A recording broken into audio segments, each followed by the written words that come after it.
First of all, good afternoon, ma'am. I, Divya Kakade, on behalf of whole DPU Pharmacy, welcome you for a brief interview. So, as ma'am, we know you have a very vast experience about 2 decades in this pharmacy industry, including regulatory QA, QC. So, I would like to ask you some questions regarding the same. So, thank you so much for joining us, first of all. Thank you so much for giving me opportunity to inspire DPU students and give some guidance so that you also can take some benefit from my experience so that I was lacking during my school and college days. So thank you so much. Sure, ma'am. That will help us a lot. Yeah. So, my first question is regarding your book, Blue Ocean of Yeah. Compliance. So, what insights or the key insights from this book do you think will be useful to industry, and how will the industry will receive it, and what are the highlights of your book? Can you brief? Okay, so this is my book Blue Ocean of Compliance. It is also there on Amazon. It is bestseller on international. It is going very great. So the speciality of my book is that first thing is that you cannot survive in the pharmaceutical industry without the knowledge of compliance, right? Because whenever you are joining any industry, if you are working for the growth of the business, if you are helping in the growth of the business, then only your growth can happen. And the business can be get by the pharmaceutical industry means when they will sell their product in the market, right? So if they want to sell their product in the US or Europe or any of the country, you have to first file your product in that country, and before getting the approval, your plant or manufacturing companies are being audited. So they do the inspection with respect to the CGMP compliances. So this book is the fusion of psychology and technology. So in this book I have explained that why the regulatory inspections are happening and what are the regulatory enforcement action for US market. Okay.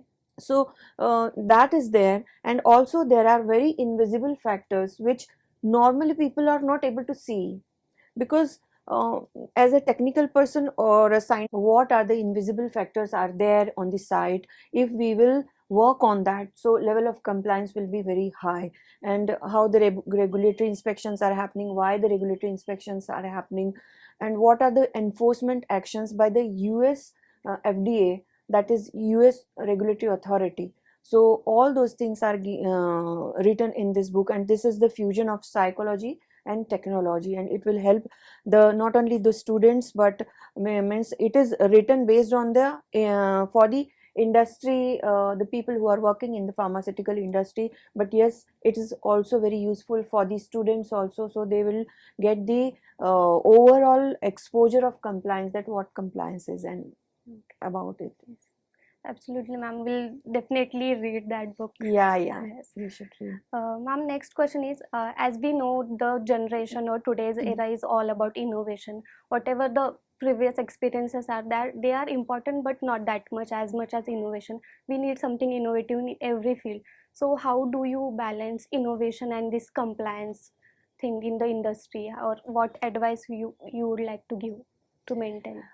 Look, the basic thing of the main reason of compliance is that whatever products we are manufacturing, that is to save the life of people, and compliance ensures that the good quality of the medicines must be manufactured. So whatever compliance will be, so whatever innovations will be there in the industry, they must go hand in hand with compliance, so that good quality of medicines can be manufactured. Okay. So, as we all know about your authorship and international bestseller book, Blue Ocean of Compliance, but can we get some insights about your company and what are its visions and what it exactly does? My company is on mission to help pharmaceutical industries to reduce the cost due to non-compliances, and also help pharmaceutical professionals to live the life with their family with legacy, fulfillment, and abundance. And my company help pharmaceutical industries to qualify the regulatory inspection towards no observation. And I have so many case studies where my clients have qualified the US FDA with no observation, not only once but 2 times, and EDQM with no major and no critical observations. and I'm doing this all with auditing training and mentoring to pharmaceutical industries. Okay, that's good. Ma'am, next question is, as an experience in regulatory authority, what skills do you think a student should have who wish to have career in regulatory affairs and like compliance related?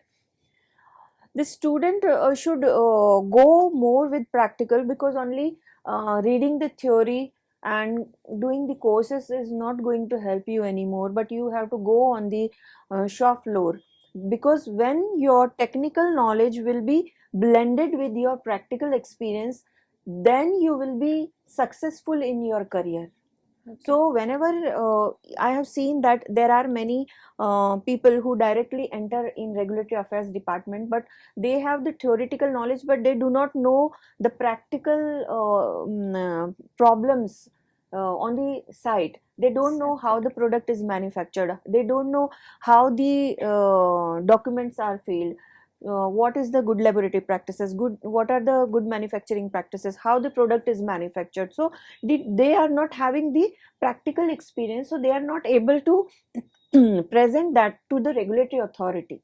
So that gap can be filled by the experience. So with the theory, the person or student should also have the experience on shop floor. So with this yeah, they can become more successful in their career. Okay. So lastly, I would like to ask about what experience like you would like to share with all the young entrepreneurs, especially with women's, like how to survive in this main-oriented domain, because mostly we don't see that much females in this industry. Especially, I'm talking about regulatory authority. So, what advice you would like to give? Yeah. As a woman, you will also face many challenges, like work life balance will always be Yes. there, and gender bias and office politics means challenges are there, but all challenges mold you. Means whatever I am today is because of the problems and challenges, and whatever I was working out of my comfort zone. So that is the reason the people who have created more challenges for me, uh, they are the reason that where I am today. So never, you should have one formula, that never give up, and keep on learning, and you should have that commitment, passion and hard work with you, and never give up attitude is something which made me what I am today. Otherwise it was not possible. And yes, as a woman, you will always face challenge to for the work life balance, but we find the ways, because women are very powerful. We have some Absolutely. strength which give us to face any challenges and overcome it. Hmm. As you said, women are powerful, Yeah. and we have the excellent example of that saying. Yeah. So thank you so much, ma'am, for having us and giving this interview. I'm sure this will help personally to me a lot for developing it. So thank you, ma'am. Thank you.